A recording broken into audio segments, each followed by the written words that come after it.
What's up, believers? Welcome to Make Us Believe, a wrestling podcast by fans for fans. I'm one of your hosts, Michael. And I'm your other host, John. And today we are going to be coming at you with a recap of Backlash, which just happened this past weekend. Um, First impressions. John, I was actually really happy with this PLE. What about you? I was too. I gotta say, I went in. Obviously we talked last episode how we were kind of starting to feel it again.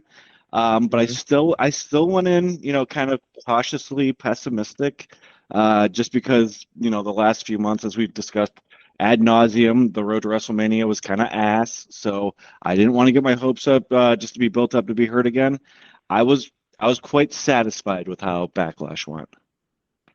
Yeah, same here. I didn't really know going into it. Like yeah, again, like we mentioned in the previous Mhm. episodes, I liked the lead up to Backlash. I felt like they were doing a really good job of setting everything up, and I was actually excited about it versus, you know, what we got for WrestleMania.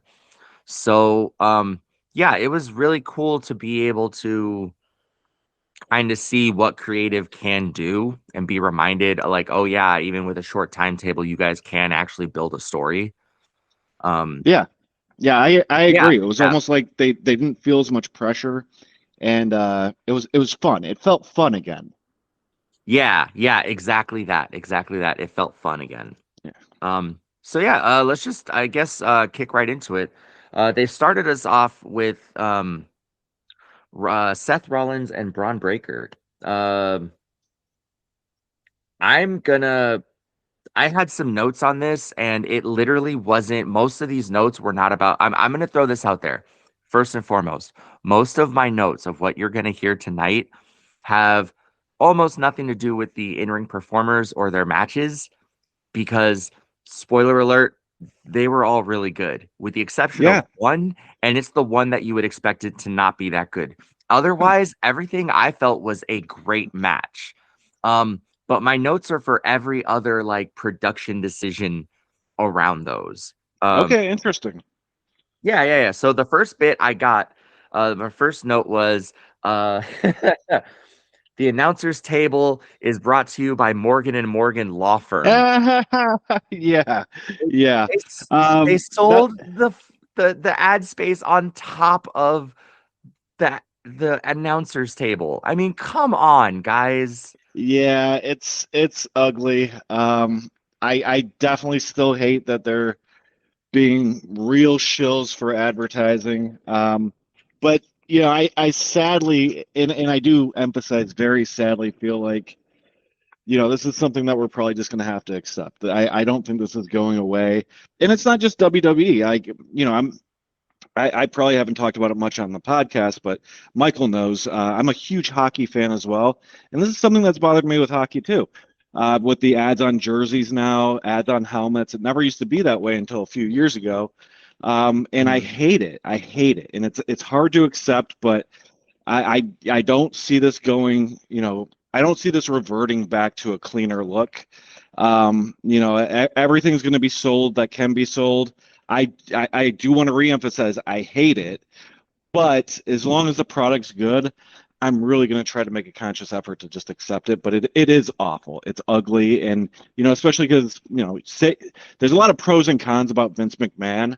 One pro was he definitely had something sacred like the mat being clean. He didn't sell everything, and he was still making tons of money, and he was happy with it. But there was just some lines he wouldn't cross as far as money grabs, and man, it's hard not to appreciate at least that aspect of his logic nowadays when everything is so crammed down our throat and like nothing is not for sale.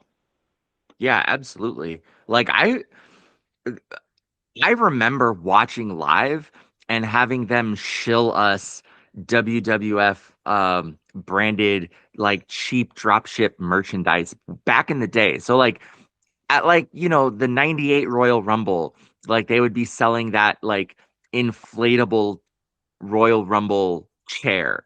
or whatever, right? Like that inflatable recliner thing or whatever. That was like a stupid kids thing.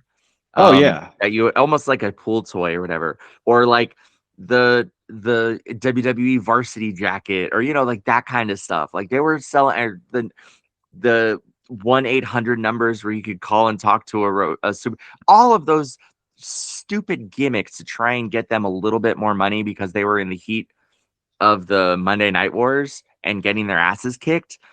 They were shilling that stuff, and they still didn't resort to selling ad space on the mats, on the turnbuckle, on the freaking announcers tables. Like Yeah, they didn't even stoop that low then, and their company was on the line.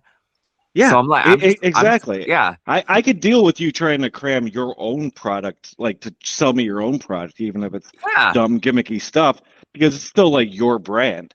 If you're going to start, like I said, the announcer desk, the turnbuckles, the rings, the guardrails, like it's just hmm obnoxious now. And like I said, it's not WWE stuff; it's other company stuff who's just buying the ad space. Like I don't need everything to be a billboard.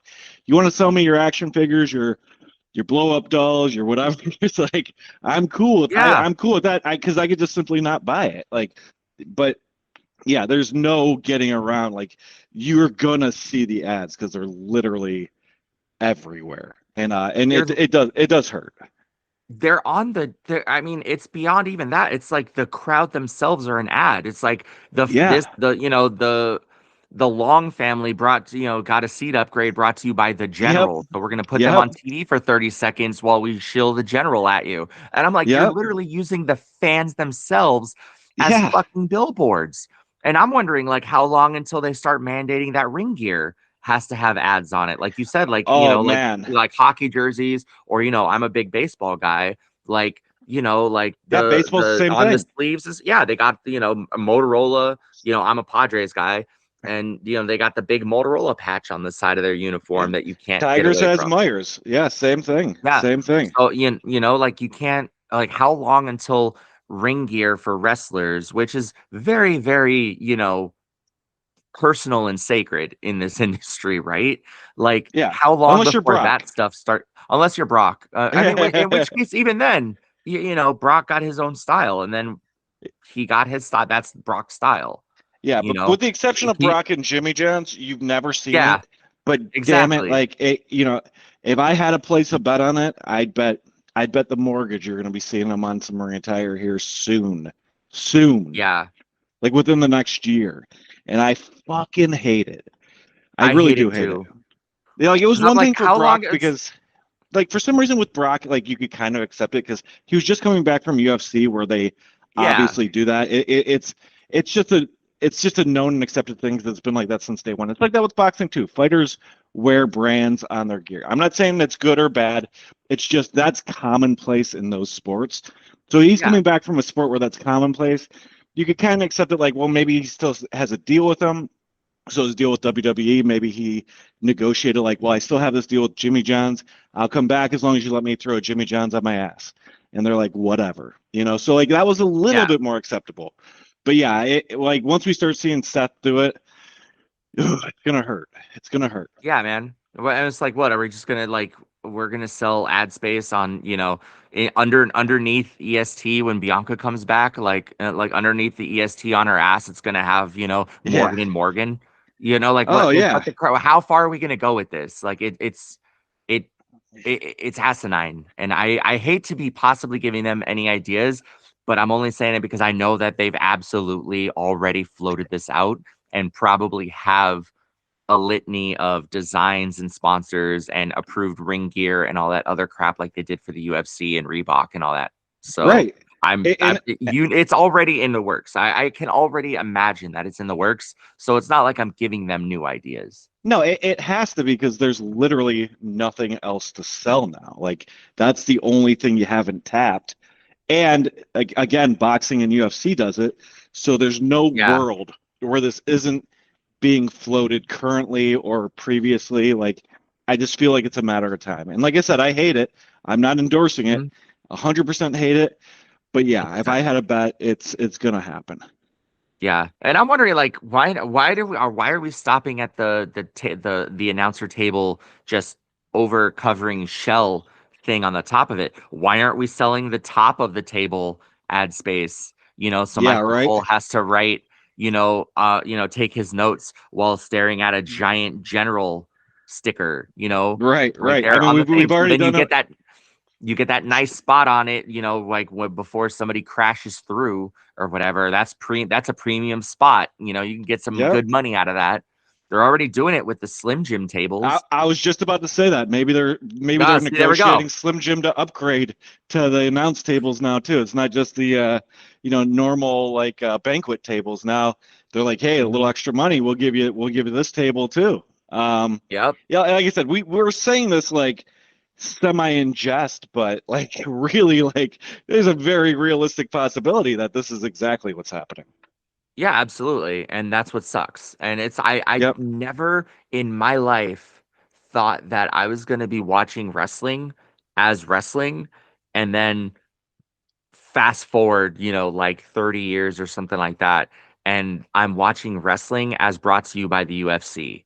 Like, because that's literally what it is, right? Which is just a natural progression of, the UFC as brought to you by boxing, essentially, right? Like that's what happened there. It started in Yeah, boxing, moved over to the UFC. Unfortunately, TKO owns stock in both of those sports. So sure here we does. are. So yeah, we now have pro wrestling as brought to you by MMA, and not in the good way. It's like they took all of the shitty stuff from MMA and they brought it into WWE. And Yep. now we have this. Yeah. So yeah. Uh the other gripe I had during this match, um, do we need to be going to drone shots when there's action in the ring? Like, I understand it's a cool shot and we have the technology to get like a 4K drone out there or whatever. Which fun fact, it's not a 4K drone, guys. Like that is not great. I get it, live streaming, whatever. Don't at me or do again. I don't care. But do we need those drone shots to show how cool of technology that we're investing in, quote unquote, while there's action going on in the ring? Because I felt like those were some pretty, like, that was a really nice German suplex spot that was happening in the ring when they decided to cut to the drone. And I feel like it was completely missed because of the limitations on the drone's camera. Yeah, I feel like Like, that's something that they're gonna have to work out the kinks with because I do kind of like it in theory, but you could mhm, tell they haven't like perfected it yet. Like there's a time and a place to do it.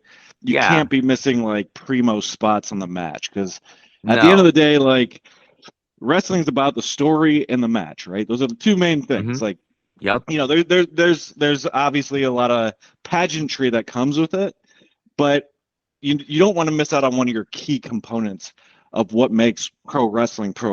So, you want to do some of those shots. I actually do think it could be great if you know when and how to do it. Um, yeah. yeah, and yeah, if you're gonna start, and I get it, like because it looks real cool. Like at least to my recollection, they don't really do this on Raw and SmackDown. I can't remember them ever doing it on Raw and SmackDown. I get it's a really cool thing to do on a PLE, makes it feel a little extra special.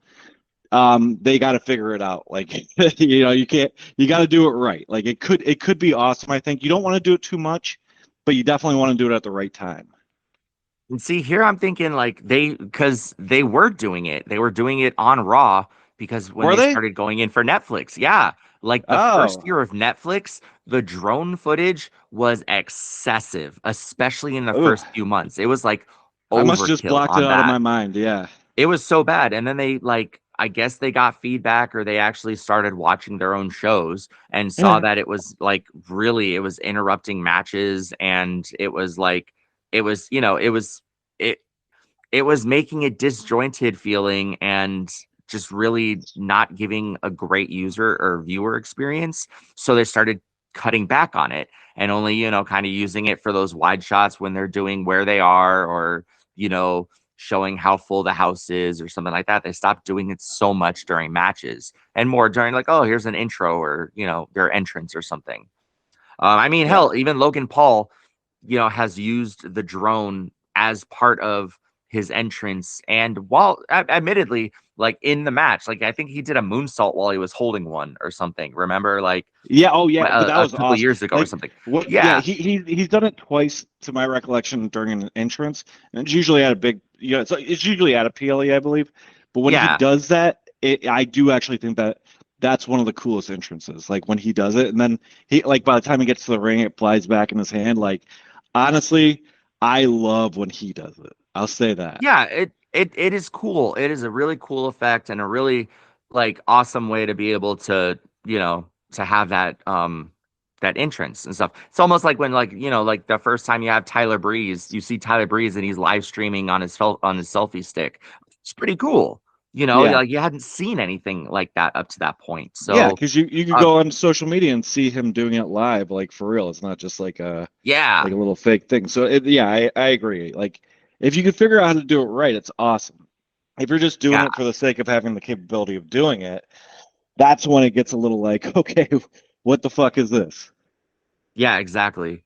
The last thing I will say, that Falcon Arrow reversal into a Falcon Arrow was sick. Yeah, Uh, yeah.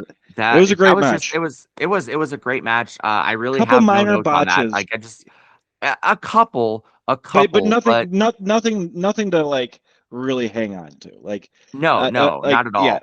you noticed them. They weren't terrible. You got over them. Nope. It was fine. Yep. And you know what? Like all of my issues that I have with Braun Breaker that I've had in the past, and I've gone over Mhm. them, primarily the no selling because it doesn't really make sense a lot of time when he does it. He's just trying to look unstoppable and you don't necessarily it doesn't tell a good story. So I had issues with that.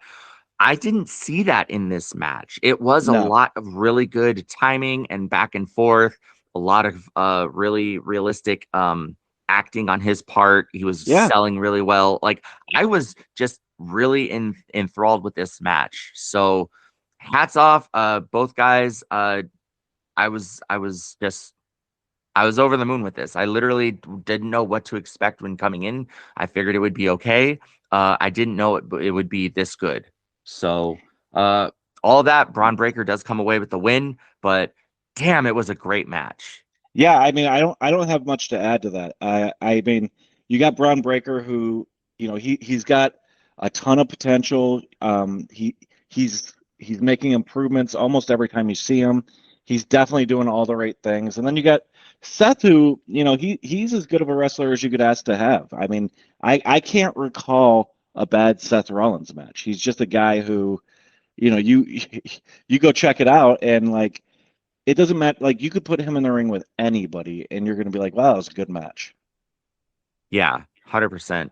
Yeah, All right, so next up we had Sami Zayn versus Trick Williams for the United States title. Again, great match. You're yeah, going in with Sami Zayn, who's one of the best. yeah, Like that's a future Hall of Famer right there. You're going in with Trick Williams, who is one of the best call ups that they've made in a long time. absolutely. You've both heard us gush on Trick Daddy out there. We love some Trick Williams here on the podcast. I Yeah, don't love that they spoiled the winner again. They did the stupid sound meter thing, and I swear to God, dude, I swear to God, they did it twice this it's PLE, sloppy. It's and just sloppy, it's just fucking sloppy. If you're gonna do the sound meter because you know somebody's gonna get the pop, which fun fact, why do you all of a sudden now care about pops? right? Yeah, Like you've forsaken so many leading the lead up to WrestleMania and since then, but now all of a sudden, and with the call ups and everything, but now all of a sudden we care about the pops. So you're going to measure the sound. Do it for both.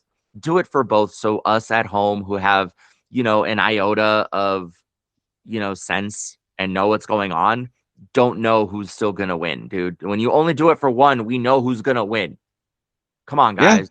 yeah, We already knew Trick Williams was going to win. Let's be honest. We predicted that. That's fair. Like it made sense story-wise and stuff. for sure. But don't give it away on the freaking entrance, guys. Come Right. on. I agree. I do agree with you. Yeah, but I also agree. It was a fantastic match. Everybody knew damn well who's going to win. I agree. Yeah. You don't need any extra hints. Sammy's another guy, kind of like Seth. He's a guy who can go in with literally anybody and have a good match. He's extremely talented. You have the double heel face turn pretty much all but complete. I love Sammy going after Lil Yachty like multiple times in the match. And basically, I mean, him kind of trolling the crowd and Trick, like basically his downfall in the match, which makes sense for storytelling. You know, we both want to see Sammy pushed at some point. I'd say as far as Hmm. hopefully putting a bow on this rivalry. Yeah, it was fine. It served its purpose. It was good. I enjoyed this match as well. It was awesome. Yeah. And again, shout out to Lil Yachty for taking those bumps, man. Like Yeah, yeah, for he sure. got hell of a he got haluva kicked in the back of the dome, Back of the man. head. Like Yes, I yes. was like, he didn't even get to brace for that. He just kind of turned around and there was Sammy's foot. Just Yep, right there. yep, So I mean, like, props to this guy, dude. He's for in sure. it, and he's having a good. At least it seems to have a good spirit about this, taking the kendo stick shots and the bumps and everything. And I'm just like, you know what, man? You're not just showing up. You are putting in the effort. You're putting in like you're entertaining. First off, like I do actually am enjoying Lil Yachty. He is entertaining. I will give him that. This is the And first then time where I kind of have enjoyed Lil Yachty. Like he's kind of yeah, winning me he's over. growing on me. Yeah. Yeah, he's And growing on me. real quick on this note with celebrities, I will say, Oh, like, do I think it's too much? Yes, I still think it's too much. But I will say, as compared to years past when they had tried to do this, at least every celebrity they're bringing in now seems to be okay with taking some bumps. That's something yeah. you didn't really see in the past when they tried to do this. So I will No. give some credit on that note. Yeah, absolutely. And I'm with you on that. If the celebrities are there to show up, kind of like like what they do, like what Nick Aldis does on SmackDown. Hey, if you show up agreeing to fight, whether or not you're on the show Yeah. or not, right? Like that's Yep. the thing. Yep. And hey, they are. The celebrities are showing up and they're taking bumps. Yeah. Like they're not just Oh there yeah. to show like do a fake punch that's terrible and everybody can see it. You know, they're not just there to do that. They're there to be part of the show, and I appreciate that. Yeah. So, I mean, Yeah. good recruiting at least if that's the thing. It's like, yeah, you can show up, but you're gonna get hit. Yeah. Fun Yeah. fact, if they're telling that to the celebrities and the celebrities are still down, like, hey, cool, I'm all right with that. Yeah. Yeah, Um, and you can tell a lot of these guys are legit fans too. This isn't just them yeah, plugging something. Like they're all fans of the product, which again, yeah, you got to give some credit there. it's not Snooki. I No, will it's not never forgive Snooki. it. I don't care. You can at me for keep bringing her up. I will never forgive WWE for letting her in to WrestleMania and giving her a victory. It was Never. so bad. It was so bad. Never. But yeah, no, the double turn Hmm. in the match was great. Sammy seemingly just becoming heel off of all of this in like the most natural way possible and then just hamming it up. Like it was He, glorious, man. he is It was hamming it up too. Yeah. perfect, dude. Um, yeah, and it's one of those things, right? Like we know what Sammy is. I understand him. We want him pushed. We want him to have at least one world title, but we do. I feel like we can admit that he's on the twilight, right? Like he's getting towards the end of his Of career, course. kind of like closer, much closer towards that than the beginning. Yeah, I mean, Obviously, at he's this in his point, 40s, so yeah, I mean, yeah. for So sure. he's it typically when we get to that level, uh, or that point in their career, they're focused on building up the new people versus putting, themselves and trying to make sure that they're passing on that knowledge and stuff, right? Yeah. Which perfect for Sammy because he's amazing in the ring. Um, I feel like he did a great job with this. Like he made Trick look strong AF in this match while still simultaneously pushing him in the match to make Trick earn it and not make it look like he was just a squash or anything like that. Like this was just a really good match and it highlighted like Sammy, I feel like did a really good job of highlighting Trick Williams' athleticism and what Oh he was yeah. able to do in the ring. And yeah, I think they just really worked well together and I'm really intrigued. I want to see what happens to both of them afterwards. I hope this feud is ended so they can split off and start new things. Hmm. But I really want to see what Trick does with the belt. I really want to see where Sammy goes from here, and Hmm. I want to see if Lil Yachty's gonna take any more kendo stick shots. Honestly, like I want to see kind of what happens with him. You know. Yeah, yeah. I do, as much as I'm a sucker for Cody Rhodes, and I've been shameless about it throughout this podcast. I do hope whoever dethrones him eventually is Sami Zayn. hmm I support this Yeah, wholeheartedly. Now, and again, yeah. nothing against Cody. He is one of the best in the industry right now. He really is. Absolutely, He's fun to absolutely. watch. And that that's just not because he's champion. Like he's champion for a reason. Like if you actually watch Cody wrestle, it's great. Yeah. Oh So, yeah. like I'm for Cody, but also I'm more for Sammy. Like I want Sammy to get that underdog story finally, like even if it's Sammy just needs for a it. little bit. I just want, Yes, yeah, he's the underdog from the underground. I want to see it. a Um, 100%, buddy. Next up we had Kit Wilson and The Miz versus Danhausen and Mini Danhausen. Yeah, That yeah. was that I okay. We knew going into this what it was going to be, right? There's a set of truths that you have that you recognize with Danhausen. One, he's never going to be the flashiest or quote unquote most skilled in-ring competitor ever. You're not going to get super five-star matches out of Danhausen, right? Am I No, correct but in he's he. assuming No, that? you're correct. He's perfectly capable, though. Not Yes. of a 5-star match. He's perfectly capable of having a a decent match. Yes, absolutely. And it's like there has to be a certain level of like what the average is, Yeah, right? yeah. To be in WWE. He's serviceable in ring. Yes, and I would assume like he is absolutely average. And I know that sounds terrible, right? But hear No, me no, out, no. people.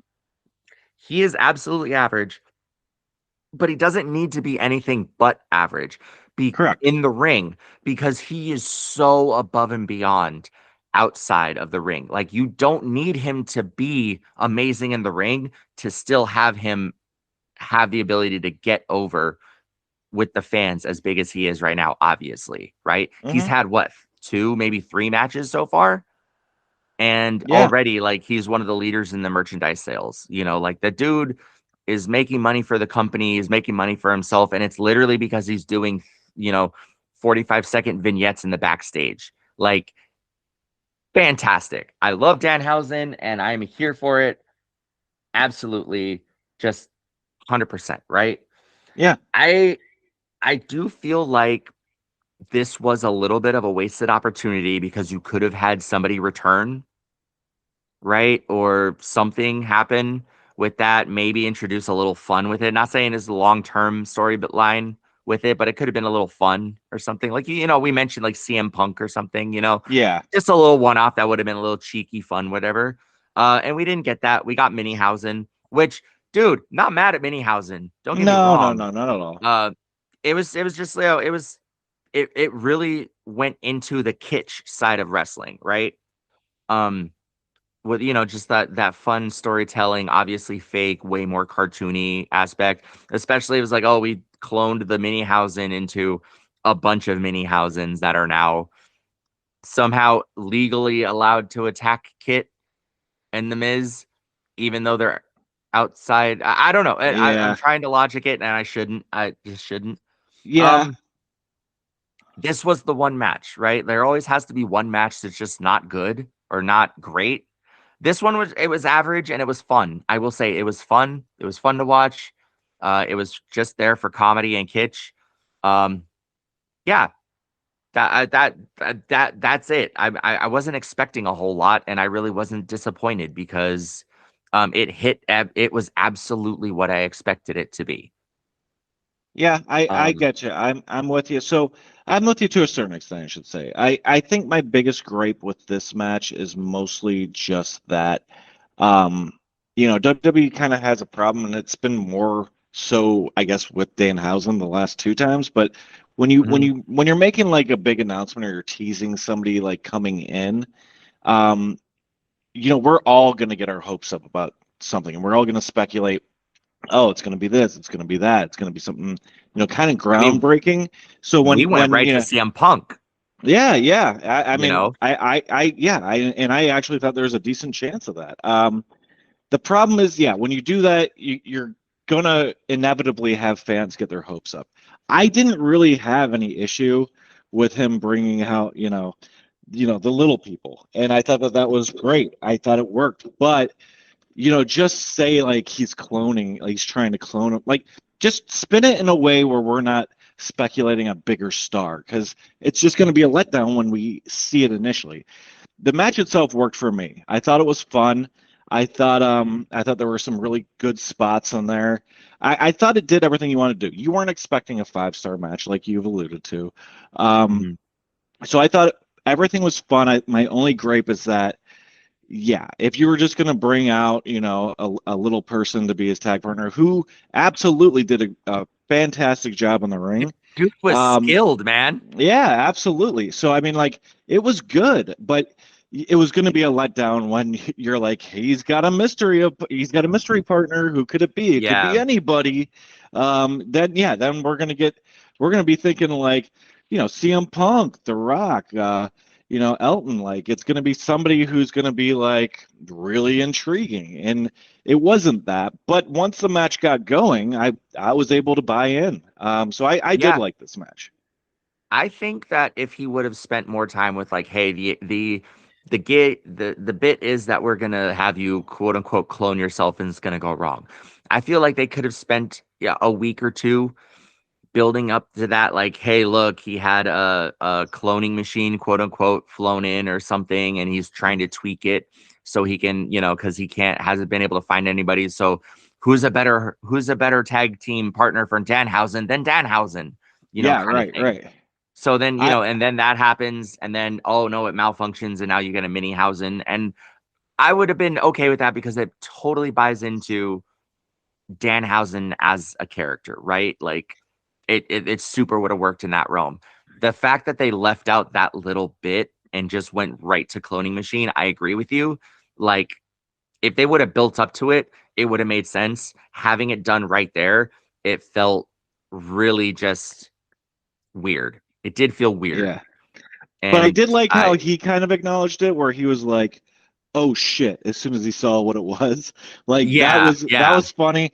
And even though, like, I was like, because I had like the similar reaction as he did. So like when he went, "Oh shit," like I was like, "Okay, all right, we're at least on the same page, like real life and kayfabe. So this can we can move forward." But yeah, I agree with all that. It's almost like what when we had Braun Strowman as tag team champion and he brought out Oh, like that 12-year-old Nicholas, kid. yeah, Yeah. Yeah. And I was like, yeah, dude, this kid is a tag team champion in WWE right now. dude. Fantastic. It just is so good. And I was like, this is gonna bomb so hard. Like, what the hell are you doing? And they were able to push that into like 3 weeks. Yeah, and good for And that they kid, would, because like right? he gets the for the rest of his life he gets to say, I held a WWE championship. He's probably Yeah, in college now. that kid gets to say what 99% of the like professional wrestlers in the world will never be able to say, is that Oh he held yeah. gold. He legitimately held gold in the WWE. Yeah. Yeah. That is For fantastic. yeah, I'm former tag team champion Nicholas. Like, Yeah. fuck yeah, dude. That's Who the awesome. hell are you? Yeah. And I would absolutely be buying a replica. I would just wear that around everywhere. Like, Dude, honestly, I like I I just one would. million percent, you'd see it up at my house. I'd show up to every party wearing it. A Yup. million percent. Yup. You could never take that away from me. And yeah, I'd shove it down everybody's throat who I met. I would be unbearable to be around. I would just be like, Yep. "Oh, no, no, no, no. You will refer to me as former tag team champion, Michael. Yeah. Thank you very much." Yeah. On all of those forums, whenever you go somewhere and they ask you for like your title and stuff like that, or are you doctor, or you Yeah. pastor, like or Mr. Like that, all that. Nope, former tag team champion every time, Yep. every single A time. 100%. Yes. Um, okay, I will say I had one issue with the match that I was very much couldn't get behind. And John, you'll kind of know where I'm coming from. It was that fire extinguisher sure spot with the Miz where he sprayed himself in the face. That Yeah, that was too dangerous. And guys, if you're out there and you are not aware, not only are CO2 fire extinguishers loud, this is what literally I used to do in the Navy was I was what was called a damage controlman. And we were in charge of the firefighting training and maintenance of all of the firefighting equipment on the ship. So I know a thing or two about fire extinguishers. CO2 fire extinguishers, one, are loud as hell. So that hurt his mhm. ears being that close to his head. Also, CO2 is so cold. Um, Yeah, I yeah, it guarantee is. you, Miz got at least a first degree burn from that incident, from that spot. Um, you don't do that. You don't spray it on your skin because it can lead to frostbite. It can give you frostbite just in the time that he sprayed it. Like it can happen that quickly. So you don't do that. Uh you don't spray other people for fun or anything. You don't hit exposed skin literally for that purpose. He took that to the face. He sprayed himself in the face and you can see chunks of CO2 that were sticking to his face. I guarantee you that burned. Like I guarantee you he was in pain from that. So I mean, hats off to Miz for doing this spot and everything, but from somebody looking at like watching it and that hat like knows what that's like and like kind of what's going on in that was alarming that none of the backstage staff looked at that spot and was like, hey, maybe this is a little too much. Like you can get kit from 6 feet away like you normally do or something, and that's okay. Don't spray yourself in the face. That's dangerous. And the fact that they had nobody in the back like kind of do that was a little bit of alarm. Like it was a little bit of a red flag for me. Um, so yeah, I don't know how they fix that other than literally having somebody watch the spots for the performer safety kind of thing. uh but yeah, that was it. Sorry, I'm a safety guy, and that just was one of those things that like hit too close for All me. right. So Addie's DC2. All right, sorry, man, I'm we're gonna sorry. Okay, we're gonna reel it back a little bit. no, I I look, I I love I the get Miz, it. and I don't want him to get hurt. I understand your gripe. Everything that Michael just said is accurate and fair.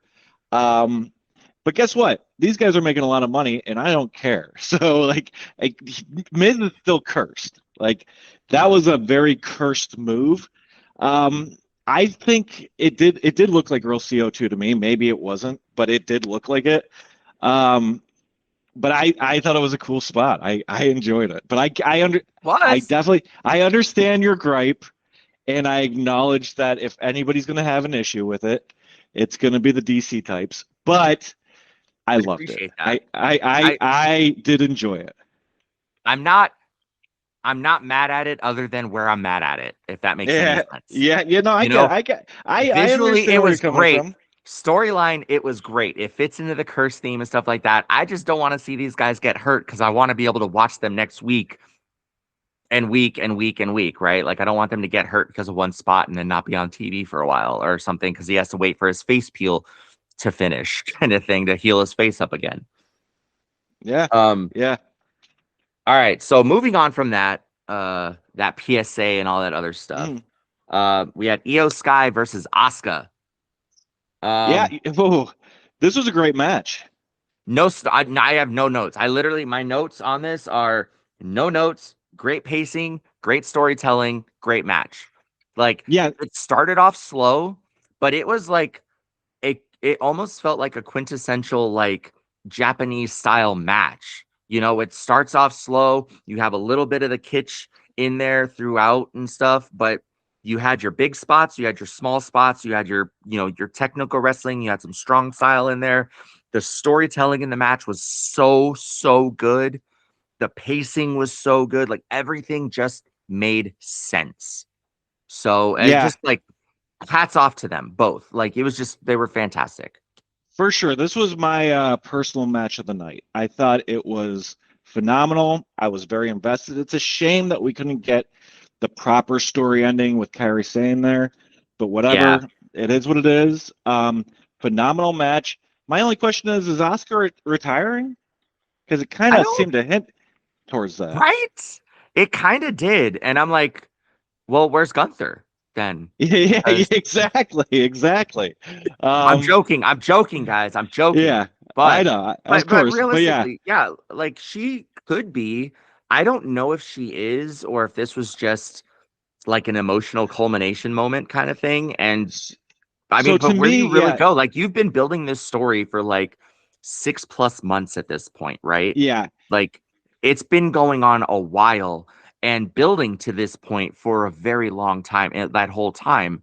So now what do you do? Like where does Asuka go? Because because of her reaction and their bowing and hugging and everything in the ring, Asuka can't really go back to Asuka pre, you know, no, no, before like that pre that this match. Like she is now locked into that was full getting face. getting over it and going over. So now what happens? I want to know Yeah, like yeah, are they going to put her in now like a program with, I know they're calling up Blake Monroe and stuff, right? Like are they going to maybe kind of put them together, so Blake has somebody to go into with that's a little fret into a new fresh storyline or whatever.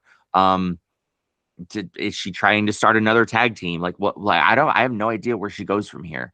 Same thing with Io. Like if Io's not going for a belt now and she's not in a tag team, also where does she go?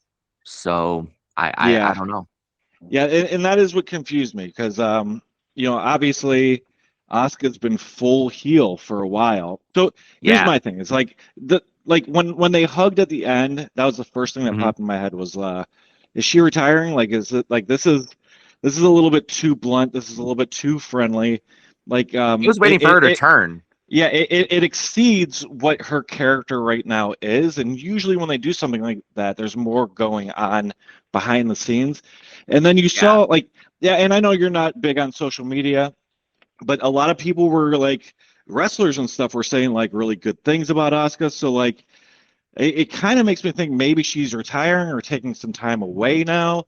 And if that's the case, whether it was Kyrie Sane wanting to go back to Japan or WWE just not wanting to pay her anymore, whoever's responsible for Kyrie Sane leaving, shame on them because this was a big moment for Asuka. If she is stepping away, you could have let her at least finish that story and like had this story. I guess have the ending that you've been building to for like 6 months. So that's my only gripe about it. But the match itself, like I said, it's my match of the night. It was awesome. I thought it was great. It was a feel good moment at the end there. So like that stuff overwhelmingly allows me to sort of, I guess, wash out my gripes about the story itself. It was a good moment. It was a great match. But yeah, I'm very curious if we're going to see Asuka in the future or anytime in the near future, anyway. Yeah. I mean, I would assume that she maybe gets a little bit of a break, if nothing else, for them to kind of like reset and figure out where she goes. But yeah, I don't know, man. I don't know. And if this was the end, like, damn, it's Asuka, right? Like, Yeah, you have few people that could do what she did, both in NXT and on the main roster. Like, she's the Empress of Tomorrow, and for a reason. Like, her catchphrase, like, nobody's ready for Asuka. That's no joke. That's not just hyperbole or whatever. Like, hmm, Asuka is one of the best in the world. Period. So, yeah, I if that is what it is and that's the end, I the only thing I have to say is I feel honored to be able to have watched some of that career because yeah, yeah. that shit was great, man. And like I No, said, yeah, like yeah. their match, I was not expecting that level of match with them going in. Oh, I was yeah. expecting this to be the one. I was like, okay, if I needed to miss something or I needed to get up and I didn't want to pause it or something, this would kind of be the time to do it or whatever. Mistakes. I was absolutely mistaken. Yeah, I was same, glued same. to my chair the whole time. And yeah, just bravo, man. They killed it. They absolutely killed it. Yeah, I feel the same way, man. I was not expecting this to be a match I cared about at all, let alone my favorite match of the night. Like it was really, really fun to watch. Yeah. Next up, we had the greatest of all time show up in the ring and grace Tampa with his presence. And in doing so, announce the John Cena Classic, which is going to be a new event that is designed to highlight the superstars of tomorrow, with by pitting them against the superstars of today. Right? That was the basic gist of it, right? Yeah, I mean, I I'm, guess that's I'm that's the mistaken. impression I got. It's a little Yeah. confusing. It's a little weird, especially with the fan voting. I kind of hate that. Like, if we're doing matches, like wins and losses should matter. Like, it was a little confusing with, well, but if the fans vote it, then they could be the champion. Like, I don't really know if I get or love that. Um, Also, like, It's if we're like, yeah, are it's we weird. voting, or are we voting on who wins the match? Because that's way too much of a breach of kayfabe, in my opinion. No, no, no, Um, no, no. Okay. Okay. So from what I understood was they're gonna do their match regardless, right? But okay. the champion of the overall event, the champion is going to be determined by the fans. So if you so kind of like if you think about like the Cruiserweight Classic or whatever when they were having an NXT and when they had Cedric Alexander perform and lose, but everybody was yelling at Triple H to sign him as he was walking out. I think it's like one of those style moments of like, yeah, just because you lost the match doesn't mean that you're gonna lose the title. You lost the match, but if you won over the fans can vote you in to be the overall champion. But Um, not like a breach of kayfabe where like the fans are gonna dictate if you win the match or not. Because yeah, you're right. That would be way too much of an overstep, I feel like. yeah, I don't know. We'll see. I feel like they might need to work That out part's some weird. kinks. That part's Yeah, weird. like I think they should have thought about this a little bit more before they made this big announcement. Like it kind of seems like they don't have everything ironed out yet. I don't know. It seemed a Yeah, little weird. a little Um, half baked, yeah, yeah, kind of. exactly. Exactly. So I I'm curious. I think in theory it could be a neat little thing, but yeah, I don't know how I feel about it as I understood it, but we'll see. We'll see how it goes. Yeah, for sure. I That's a big I question mark love for the me though. idea. I love the idea of it because I really do like what they did with Saturday Night Main Event, where they brought in the NXT stars to face Oh off yeah, against the main stars. Like, because we got Oba versus Cody, man. That was epic. it was. Um, but so I'm 100% behind that style of event. I feel like that should absolutely be the case because anytime you can like blend those two, like the NXT brand and the main roster brand together, it just brings more eyes on NXT, which is what you want, right? Like they're in developmental and they need that support before they get up to the main roster. Otherwise, you get up to the main roster and you flounder because nobody knows who you are. They don't know creative doesn't know what to do with you, stuff like that. So this will inevitably help with that process and that transition. So I'm on board. Maybe. I I, I'm am with thir- you. I'm 30% behind this right now. I need more detail. I need to understand this Yeah, better. I'm 100% behind this. I'm the only hesitation is what you said with the fans voting for the champion. One, do we need another like is it going to be like a championship belt or is it going to be like the crown jewel championship kind of thing I would or hope it's like more of the a Andre ceremonious. or Yeah, yeah, like the the Giant win, like memorial yeah. battle royal win or something like that where it's just like, yeah, you're this event's champion. I think it'll be something more like that but I'm not totally sure.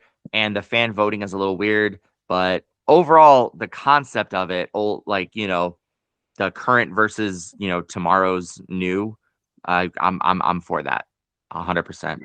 I agree Um, with that. I don't mind that idea, but yeah, I like as far as the execution, how we're going to go about doing this.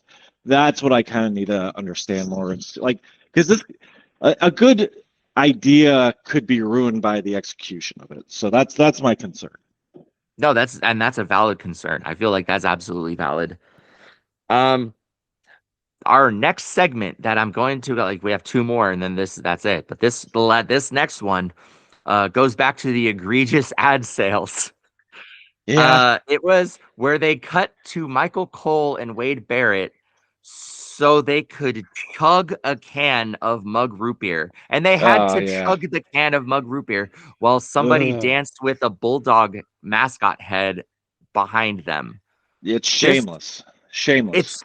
it was so bad. It was just this was cringeworthy. And even Michael Cole was like, "Oh, wait, I have to okay, I guess we have to chug the whole thing." Like he even said that to Wade. Both of them took their sips and were like, "Yeah, root beer. It's great."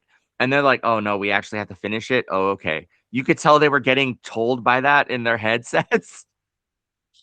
And I'm Yeah. just like, both of them are sitting there trying to chug it, and then like Wade Barrett, you could see that he's like feeling ill, like the CO, like the gas bubbles or whatever, are, like in his stomach, and he's like not able to fully burp. So he's like, it's actually like making him feel sick.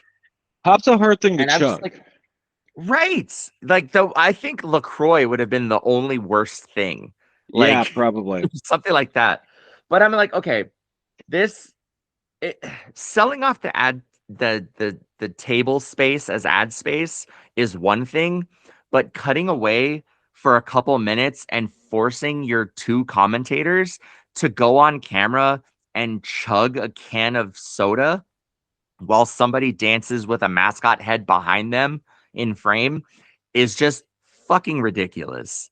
It gives Yeah, off like, if you have like, a super local indie promotion, and no shade to this out there, we love all wrestling, including the indie promotions, but 100%. yeah, there are absolutely levels to this game, and I think we can all appreciate and acknowledge that. And this felt like, if you have a super indie promotion that has like, hey, we've gotten a sponsorship deal by like Frank's Hardware, or Frank's Donuts or something. Yeah, like Frank's Donuts, right? Down Yeah. in the local area. And once a week, while they're on TV, the announcers have to go and like eat a donut while displaying Frank's Sure. banner or something on their table. Sure. Like it gives off that vibe, It like does. that It did. that that level of like cringeworthy vibe. And I'm like, yeah, sometimes that's what you have to do in smaller promotions to, make some money and Yeah. stuff. You're a multi-billion-dollar corporation that's backed by another multi-billion-dollar corporation. You Hmm. don't need to force Michael Cole and Wade Barrett to chug a can of root beer on camera while someone dances behind you. You don't need that. That's just egregious. Yeah, it So, was it was bad. I didn't like it. And also like of all the pop, I feel like root beer you see advertised the least amount, and then like you get yeah, this, which is the most obnoxious one you've ever seen. yeah. I will say though, I I appreciate that it's Mug, because I think Mug is Pepsi brand, right? I'm actually not sure. Um, I don't know if it's Pepsi or if A&W is Pepsi, but I don't think it's Coke. I think Barks is Coke. Excuse me. And I appreciate that, because I myself am a Pepsi person. Again, I'm a if you Pepsi want to person at too. me, go for it. Yeah, go ahead. Add us. We're Pepsi guys. Go for it, It's a taste of a new Um, generation, dude. it's the taste of a new generation, and that new generation is now. Uh, Yeah. it's coming in hot. I know. No, but I appreciate that, because it's like, you don't always like, Coke isn't all the number one thing. Sorry, just overarching complaints about Coca-Cola Corporation just being a conglomerate giant and getting their fingers in everything, but not my wrestling. I Some agree. other soda company has gotten their corporate hands in on my wrestling. So whatever. Either way, super garbage. Hated it. Moving on to our final match, the main event of the night. We had Jacob Fatu versus Roman Reigns for the World Heavyweight Championship.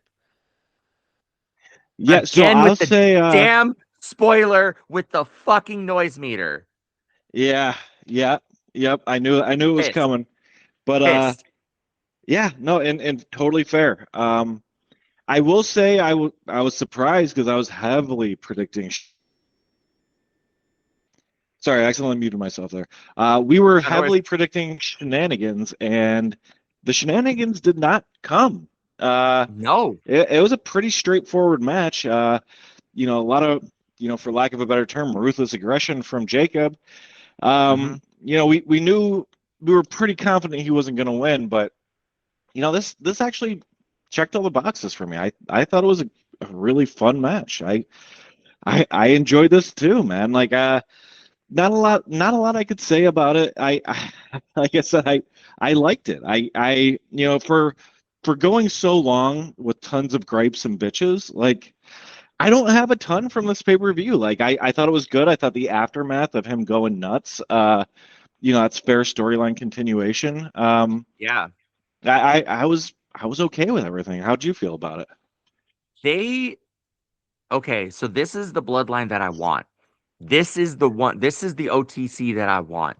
He Yeah, left. The twins are back. You don't have the Usos out there doing fuckery. He doesn't yeah, have Paul Heyman out there to distract anybody or whatever. It's just him out there one on one with his opponent trying to be dominant. And that's you bring me that Roman Reigns for this title run, and my hand is gonna shoot up with a one to the sky so fucking fast. You yeah, don't even know. I want to support the OTC. I want Roman Reigns to be the tribal chief. I want to acknowledge him, but I can't do it if it's that pissant peewee version that needs everybody to cheat for him to win. I can't acknowledge that. However, I can absolutely acknowledge last night's Roman Reigns. That match was great. I think that I was super impressed first off with Jacob. Jacob was selling all the right ways. He was fantastic in the ring. His timing is phenomenal. His ability was phenomenal. He made Roman look strong while making him look weak, literally at the same exact time. I I don't know how to just really go into it. Like this was my match of the night. Like Asuka and Io were a very close second, but I I feel like the drama that just went into this one and the ability of Roman and Jacob to both really just tell that story it throughout the match was just so good. yeah, Right up yeah. until the end. Right up until the end, I did not like the finish. I felt like the finish was the shenanigans thing that felt unnecessary. I didn't feel like you needed the turnbuckle to get ripped out. Also, why wasn't it fully untied, or why was it already untied? Kind Yeah, of thing, like all I of that felt like stuff. I kind of missed something on that. Yeah. So the finish of it it left me lacking. I was like, you could have just like speared him and then speared him again for like two times just to make sure, But and you that already would did have that with Braun done this Breaker, thing. you know? Yeah, but I mean, if it works, it works. Like, how many times have we seen a triple Cody, or Crossroads, Oh, you no, know? we've seen it a lot, but like we haven't seen it by two different people in the same night. Like that's where I think that double spear would have been an issue because Braun already did it in a different match that night. So I don't know. I don't know. It's a small thing. I get what you're That's saying the though. point, Like, though. but it worked for me. If you're gonna give two people on your main roster that are literally on the same main event track the same damn move, that's your bad. You let Braun Breaker have the spear after you've already told Roman that it's his finisher. That was your bad. That's not Roman's fault. That's creative's fault and production's fault and Triple H's fault by letting Braun have the spear. So Yeah, I feel like fair that's enough. that's on them. That's on them. I don't know. The finish was, if for such a good match up to that point, it was just like, oh really? That's what? I'm not saying it was like Game of Thrones level disappointment, but it was disappointing to me. Like that finish was a little disappointing just because it was, it wasn't an epic finish after you had this epic build up to the match and you had this epic match itself. So that was my only thing. I felt the beatdown afterwards made sense to push the storyline and make it so like, yeah, maybe by like SummerSlam we could see Jacob holding the belt up. Like that gave me that vibe. Like we could see this happen and continue on through as a storyline. Absolutely. I feel like the beatdown itself was a bit excessive feeling. I didn't think they had to go that hard to get that point across, but also, you get carried away, you get carried away. I get it. I mean, and Um, he's Jacob. He's an animal. He's the manimal. yeah, yeah. Yeah, exactly. And I was like, well, I understand you're like, okay, he lost, so you want to showcase how unhinged he can be when he's not calculated and when things don't go right or whatever, and I get that. But also, you could have had a little taste of that and then had him get more and more unhinged as the storyline progresses versus here you started him out at 11, like you started him out like at a 10, right? Now you've seen Jacob unhinged is a 10. Now you have to build on top of that to make him even more dangerous. So They, they like they really don't have anywhere to go for him they've other kind than him to like literally kill somebody. Yeah, I mean, they have kind of been building to it though. The last 2 weeks, he's been attacking Roman Reigns. I don't want to say totally unprovoked, but kind of like they've been in conversations, and then he just kind of goes at him. So I mean, I don't know. I was okay with this. I understand your gripes, but for me, it did work. Yeah, that's fair. I mean, otherwise it was great. Like those are literally the only two things that were kind of to me, but the match itself was great. The buildup was great. I'm still really looking forward to this story going forward. Yeah. Overall, I don't know, like you said, if it was just so little that we got in the buildup for WrestleMania and from WrestleMania It was itself, quick. It that was this quick. was just that if this was just a release or it was just like a oh thank god, like it was just it was mediocre but it was what so far above what we got for Mania and the Road to Mania that it felt super good, or if this just was really really good. But Bottom either line is way, it was a strong step in the right direction, and we yeah, needed that. exactly. And I'm once again looking forward to. I am no longer looking at the product through a pessimistic lens. I have hope. So Yeah, it did bring same. it did bring me hope. So I'm good here. I'm good with this. I totally agree. I'm with you on that. All right. So we've covered Backlash. What do we why don't we get through our power rankings and then we'll call it a day. How about that? Sounds good to me. All right. I let off the charge with the pay-per-view or the PLE. So why don't you kick us off with the your top fives? Yeah, happy to do so. Um, so my number one is it's Roman Reigns. I usually go 5-1, but oh well. All right. So one is Roman Reigns. He's the tribal chief. He defended the title at this PLE. I thought it was a good performance. I'm very intrigued about everything that's going on in the bloodline and the sub factions of the bloodline. So I got to put him at number one for that. Two, I'm going to put Trick Williams. Kind of everything we've been talking about. He's such a hot up and comer right now. I'm just so excited to see what he continues to do. Three, I'm going to put Jacob. I mean, again, we just talked about the match. Like, there's still a lot of story to get through with them as it appears. So I'm happy to continue watching this. Four, I'm going to put Cody. He's still a champion in his own right. He's been a great champion, I guess I should say, and there's going to be a lot of story coming, I think, soon with him. Even though they've been pumping the brakes a little bit on all that stuff right now, which I think is good because, like I said, Cody's my favorite right now, but we needed the brakes to be pumped. Like we needed a little break from him dominating the main story. So Yeah, that's for good. sure. Yeah, and then I got sorry, and then I got I put Brown Breaker at 5, kind of similar to everything that's been going on with Jacob. He's and I know Jacob's been there longer, but they're fairly new to the main roster. And this is kind of what you wanted to see from Braun, especially. He still had been looking green in certain areas, and he still does to a certain extent, but he's making consistent improvements. This was a huge win for him. A win over Seth is not something to take lightly. I know Seth's Yeah. not above putting people over, but Seth is a, a champion many times over in this company. A win against Seth is a big win. So I And he makes that you earn it. yeah, yeah, Which I always appreciate about Seth, because even if he's going out there and he's doing the job for somebody, he makes them earn it. And yeah, he's gonna put on a great match, and he's gonna make sure that you are too. So I appreciate that. yeah, yeah, 100%.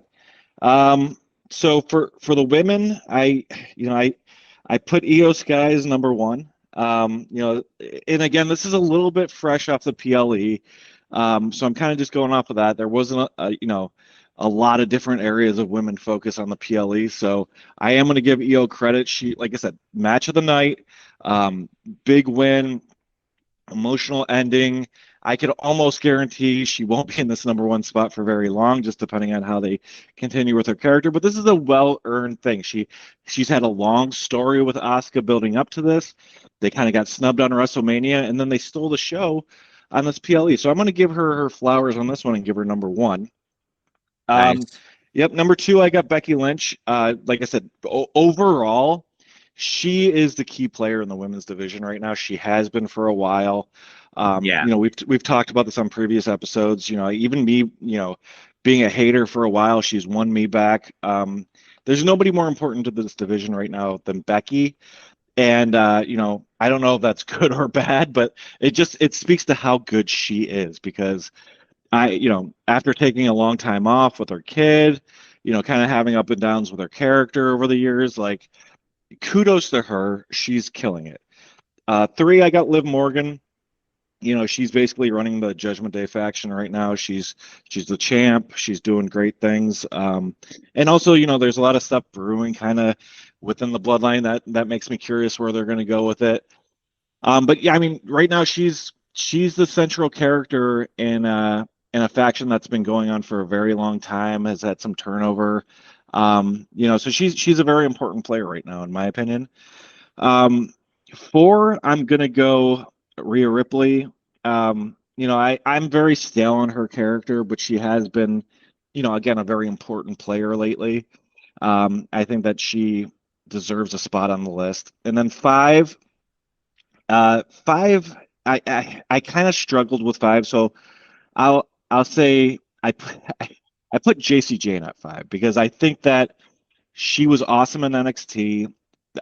They've been making a splash since her and her faction have come up to the main roster. I know it's been very recent, but I've been very impressed with what I've seen so far. I am a fan of hers, and I think that there's a ton of potential there. And then yeah, sorry, I got a hand. Sorry, I got Tiffany Stratton as an honorable mention for the women. Just because she just came back and reclaimed the U.S. title. I'm really curious, kind of what's going to go on with her and Chelsea. Hopefully, Chelsea's almost healed soon. But yeah, and she came back. She's looking good. She's still got a little rust to shake up. But like I said, it's just an honorable mention, so it's nothing to take that seriously anyway. How are your power rankings looking right now? Yeah, actually, we have some similarities here. Mm, Some differences, but some similarities. I like your lists, first and foremost. Yeah, Preach. I'm going to lead off. Actually, I'm going to start with the women. I'm going to start with the women this time. I'm going to go opposite of you on this one. Okay. So for honorable mention, I have Blake Monroe, actually. Ooh, hey, Um, I'm excited about that. I am too. Not a ton of exposure in NXT. Speaking for myself, not her, obviously. I didn't get a whole lot of exposure with her until the very end, and now she's getting called up. But the fact that they're teasing her coming up means that they have some plans, or at least it should mean that they have some plans. So, I mean, that enough to me is it was enough to put her in honorable mention. I'm like, hey, somebody to watch for. Totally fair. And honestly, she was a big star in AEW. Like honestly, I got to see enough of her in AEW where I'm 100% in on her coming up to the main roster. I do think that she's going to flourish. Oh, nice. Okay. I mean, that's good to know. Yeah. So for my number five, I have JC Jane. Kind of for those same reasons. She made her debut. She was fantastic in NXT, and I'm really looking forward to what she is going to do on the main roster. I think she's going to be good for the division, if nothing else. Like it's Yeah. not just Oh for the yeah. fact that it's another body, but I think she's going to be a good driving force for the other women in there to kind of, keep up. She's going to be a pace setter, I feel like. Yeah. Um, for number four, I have the man Becky Lynch. For pretty much all those things that you said, she is the lifeblood of I would say, the entire women's division. Like, even though it's just, cool, mid card title, I don't even care. Like, Mhm. she, Becky is holding this division on her back. Like her promos, her in-ring work, everything. Like she is not only making the division, like holding that up, but she's simultaneously making the IC title the title to go for. And I 100%. love that. Um, for number three, I put Io.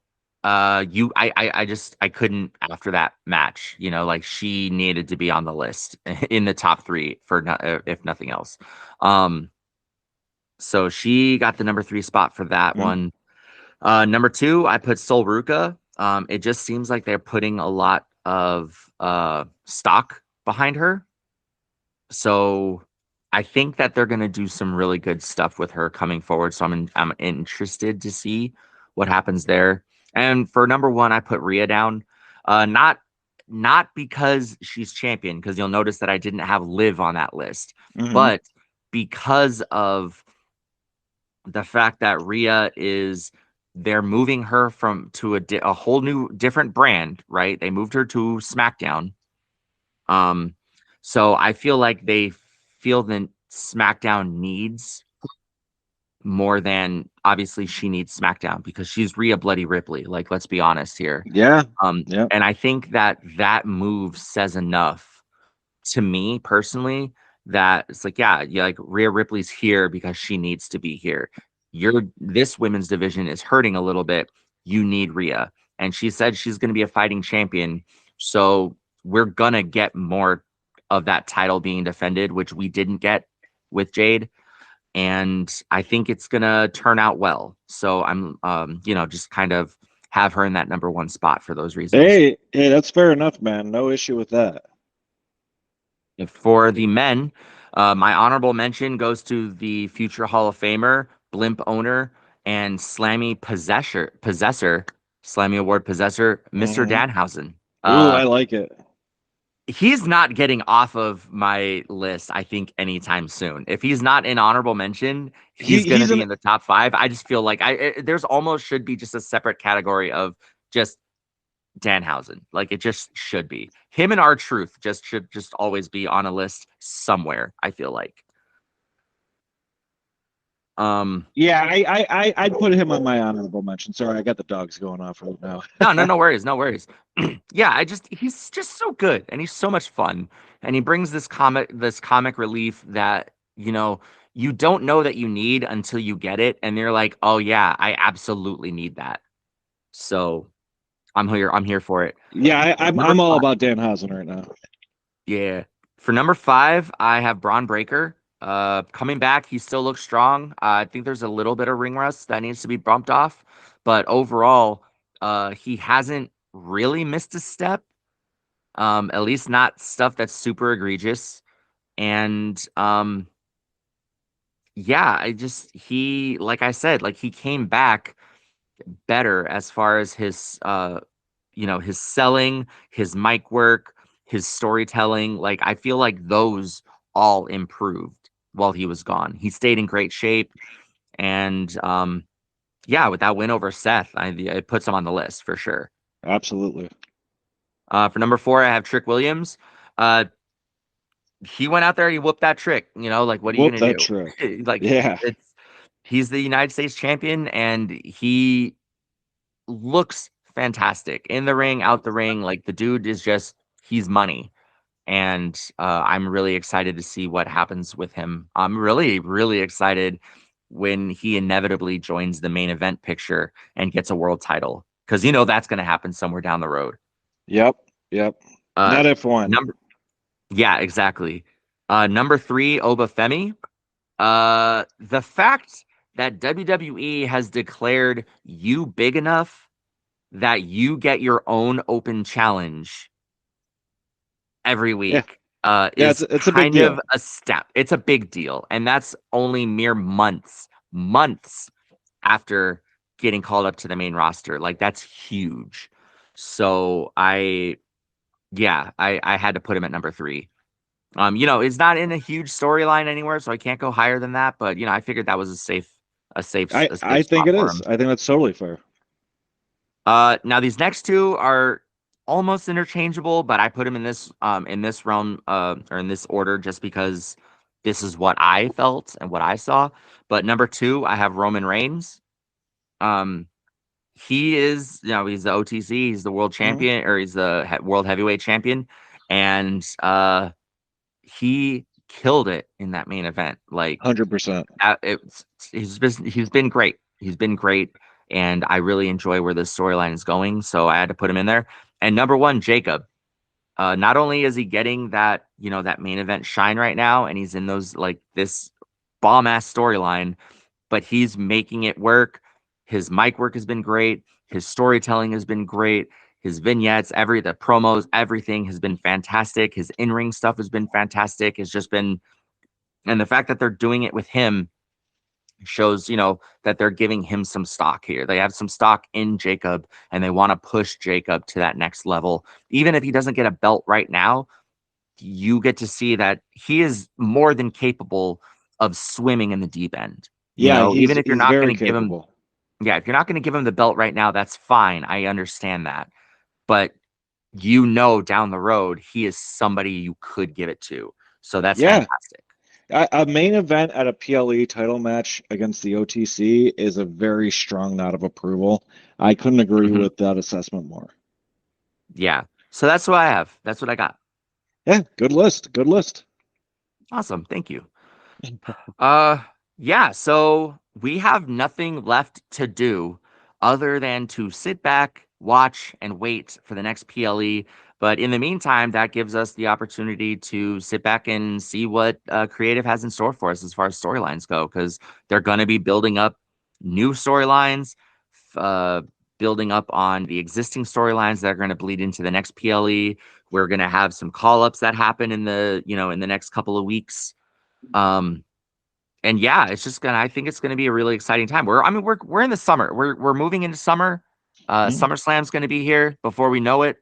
And with that, Money in the Bank is gonna be here soon too. And honestly, like I'm really looking forward to it. I think this is gonna be a good summer for pro wrestling. I agree, man. I'm excited about it. I like I said, if this pay-per-view did nothing else, it got me excited again for what's to come because as we've said a bunch of times, like it was looking a little bleak there for a minute, but they've got me back on and I'm excited. Yeah, 100%, 100%. I'm in it. Yeah. All right. I think that pretty much does it for us this week. You have anything else? The last thing is we were talking offline a little bit about how we want to do another ranking list.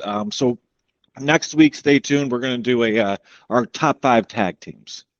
Yeah, I'm excited about this one. That's Yeah, I'm gonna have some fun. I think we're gonna have some fun with this. no, and I think it's going to be a tough one to come because even though and again this is something we've talked about in probably many episodes, but the tag team division it's an up down thing. It's been down for quite a while, but there have been a ton of great tag teams. So as always, we're going to keep it under the WWE umbrella. Um, it's a little tough because there are a few outside of WWE that I would love to put in. But maybe I'll just leave them as an honorable mention. But yeah, top five tag teams. Stay tuned for that. I will say I'm gonna put this as the caveat. I will say normal rules, right? If WWE owns or has ever owned that, like the company, I Mhm. think it would count. If the tag team has performed under any of the WWE umbrella, I think it counts. Okay. Okay. So, so like Yeah. obviously like we're not going to get the Young Bucks in there, but yeah, there's a bunch that, have been in the past, Yeah. or they might have been in here in one form or another or something.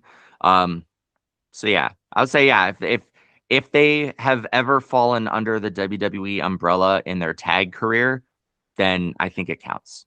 Fair game. Okay. Okay. Okay. Yeah. Like I said, it'll be a little tricky because, like I said, it is going to be tricky because like some of the best like because WWE doesn't always showcase tag teams. Sometimes there are superior tag teams outside of it, but we'll figure it out. We'll see how it goes. And like I said, even if they don't check the box of having performed as a tag team under WWE, like I said, I'll just throw them in an honorable mention. But we'll be talking about it next week, and give us your thoughts. We'll be checking up. So yeah, stay tuned. Absolutely.